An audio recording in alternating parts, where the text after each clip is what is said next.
Video games are a booming billion-dollar industry.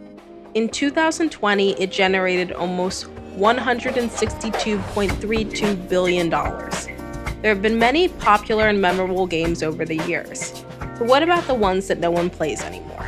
Whether it's unavailable for download or just not popular anymore, many games have fallen to the wayside. In today's episode, I'll take you through a list of the top 10 video games that disappeared. Number 10, Club Penguin. Club Penguin was a popular children's social MMO developed for Adobe Flash. Players could meet other penguins in social areas, play games together, customize their penguin or their igloo house, and buy a membership for greater access to the game. While originally a small team, the game blew up shortly after going live. The game released in October 2005 with no marketing budget at all, but by the next year, Club Penguin had millions of players and was being written about in the New York Times. In the developer's own words, Club Penguin was originally intended to be something that had some social components, but was safe and not just marketed as safe. The company and game was purchased by Disney 2 years after launch. After many years of success, the player base began to wane, and Disney attempted to revive interest by replacing Club Penguin with a newer game, Club Penguin Island. Club Penguin Island is similar to the original Club Penguin, though it runs on Unity rather than Flash. Club Penguin Island was not a hit, and development was discontinued a year after its release. Today, players looking to experience either of the Club Penguin games can utilize fan-developed remakes such as Club Penguin Rewritten. Number 9. Deadpool. Deadpool, a famously funny and niche comic book superhero, got a video game in 2013, developed by High Moon Studios for the Xbox 360 and PlayStation 3. The game didn't particularly make waves upon its release. A fun and solid third-person action game with a heavy helping of the hero's iconic fourth-wall-breaking and self-referential humor.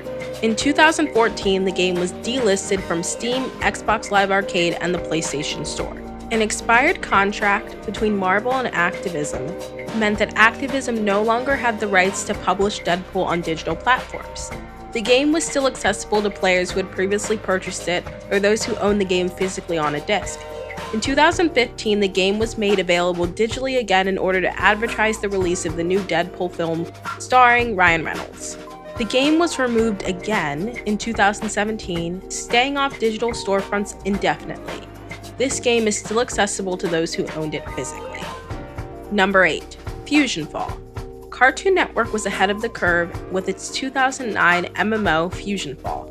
Before Ready Player One, Fortnite, or the MCU conditioned us all to buy into massive crossover events, Fusion Fall was a combination of characters and worlds from all across the Cartoon Network brand, all in one darker, edgier world. Much like Club Penguin, due to a waning player base, Fusion Fall was discontinued in 2013 after 4 years of service. Cartoon Network has been more aggressive with Disney in pursuing fan recreations of MMO. Fusion Fall Retro and Fusion Fall Legacy, two of the fan projects, were shuttered by copyright takedown in 2020, 3 years after their release. Although Fusion Fall may seem inaccessible at first glance, the game was built in Unity, so it's easier for fan developers to get the game out there to people. It may be impossible for Cartoon Network to ever truly stop people from playing Fusion Fall. Number 7. 1v100. Based on the television show of the same name, 1v100 was an online game show where one actual player known as the One would compete against 100 other players known as the Mob in a trivia game. All other players watching along were the crowd. While the crowd wasn't competing against the One or the Mob, members of the One or the Mob were selected from the crowd, so they were incentivized to watch and play along. The game was played by real people, just average players on their Xbox 360, and they had a chance to win Xbox Live points to buy games from the online store. They could win up to 1,000 points, either all for the One or split up amongst the Mob. Due to the small, restricted nature of the game and the real-world money involved, 1v100 had to run live and only one at a time. This represented a difficult but exciting proposition. Before network games were commonplace, this type of design was impossible. 1v100 ran for 2 seasons and was not brought back for a third. Head of Xbox, Phil Spencer, has mentioned the 2009 classic recently, stating that the concept might have been a little ahead of its time. When asked about bringing it back, he simply stated, "We should do it again." Number 6. The Matrix Online. In terms of corporations trusting creatives and players with their IP, none come close to The Matrix Online. An innovative MMO, The Matrix Online told a contained, continuing story in real time, organizing the release into 9 critical missions, 3 of each of the game's 3 main organizations, every 6 weeks, released weekly as part of the game's patch cycle. The game also had developers playing NPCs live so that The Matrix Online players could interact with the game beyond the simple programming of typical NPCs. At the time, multiplayer games like The Matrix Online were often funded via a continuing subscription. Due to a low subscriber base, Sony Online decided to shutter the game. In August of 2009, The Matrix Online closed forever. The end of the game's life was documented by gaming website Giant Bomb in a video series titled Not Like This. Number 5. Fluidity. Fluidity is a puzzle game released for WiiWare in 2010 in which the player takes control of a large pool of water. The pool is moved by tilting the Wii remote in order to tilt the entire game world. WiiWare was Nintendo's prototypical line of digital games for the Wii console. WiiWare was a great success, but due to being supplanted by the Nintendo Wii U and Nintendo Switch, the Wii Shop channel was shuttered on January 30th, 2019. While many of WiiWare's most successful games, like The World of Goo or Lost Winds, were subsequently released on newer platforms, Fluidity didn't get that treatment. When the Wii Shop channel closed, Fluidity disappeared with it. Number 4. Devotion. Devotion is a first-person psychological horror game created by the Taiwanese developer Red Candle Games. It is set in Taiwan in the 1980s, with the majority of the game happening in the apartment complex in Taipei. The game also incorporates elements based on Taiwanese culture and folk religion. It tells the disturbing story of a father and his obsession with having a perfect family. His obsession sends his family into a downward spiral, causing his wife to leave him and his daughter to develop a crippling anxiety disorder.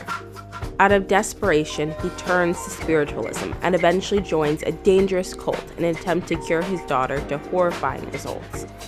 Unlike their first game, Detention, Red Candle says that Devotion was not intended to be political, but it was instead about religious fanaticism. It was released on Steam on February 19, 2019 to overwhelmingly positive reviews. However, 2 days later, Chinese players discovered a talisman in the game's art assets, which, translated from the Chinese seal script, read, Xi Jinping, Winnie the Pooh moron, referencing an internet meme that compares Winnie the Pooh with China's Secretary General. Chinese players' review bombed the game with negative scores, and Red Candle removed the game from Steam entirely on February 26, merely 5 days later. Number 3. Farmville. Farmville was a social simulation game for Facebook, one of the most popular and influential games to come out of the service.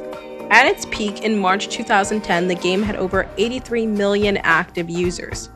Farmville has been cited as a significant force in popularizing the model of paying real-world money for a virtual currency for use in-game. The developer Zynga became a force with their aggressive, innovative, and some might say exploitative social media network games and apps. Many decried the anti-creative, profit-over-anything direction that Farmville brought to social and mobile games. Farmville won an award at the Game Developers Conference, and the crowd of his industry peers booed a Zynga executive as he accepted the award. Number 2. The Valley of Gods. Sean Bannerman and Jake Rodkin worked at Telltale Games on their seminal success, The Walking Dead. The pair left Telltale and started their own development outfit known as Campo Santo. Campo Santo's debut game, Firewatch, was a massive success. After selling millions, their next project was announced. In the Valley of Gods was going to be a single-player, first-person adventure where players explored the Egyptian desert, hunting for ancient treasure with their sister. In 2018, Campo Santo was acquired by Valve. While they were initially going to continue work on the Valley of Gods, the game was put on hold in July 2019 as Campo Santo's team got involved in Valve's other big project, Half-Life: Alyx. While not outright cancelled, the high profile of the project and indefinite hold made In the Valley of Gods a strange development tale. Number 1. PT. The infamous tale of secrecy and treachery surrounding PT is very well known and complex. In short, A teaser for a new horror game called PT was shown off at Gamescom in 2014. A demo for the game was released on PlayStation 4 that same day. Players soon discovered a vivid and unique horror game experience with cutting-edge graphics and interesting mechanics. PT played like a loop, with players walking down a single hallway which repeated with elements of the hallway changing every loop. Eventually, the game seemed to, quote-unquote, end, with players repeating a certain loop endlessly. Through the collective thousands of hours played on this supposedly final loop, players began to realize that they could trigger new events. Investigation was collated on online forums and amongst friends, leading to new discoveries. Eventually, a player completed this final puzzle and unlocked the true reveal. PT wasn't a new game by a previously unknown developer, it was a reveal trailer for Silent Hills, the newest installment in the Silent Hills series, and it was to be directed by Hideo Kojima and Guillermo del Toro. A year later, in 2015, due to conflicts with Konami, Kojima and his senior staff left Konami. Silent Hills was cancelled shortly thereafter. Additionally, in order to further scrub themselves of Kojima's name, Konami decided to completely remove PT from the PlayStation Store.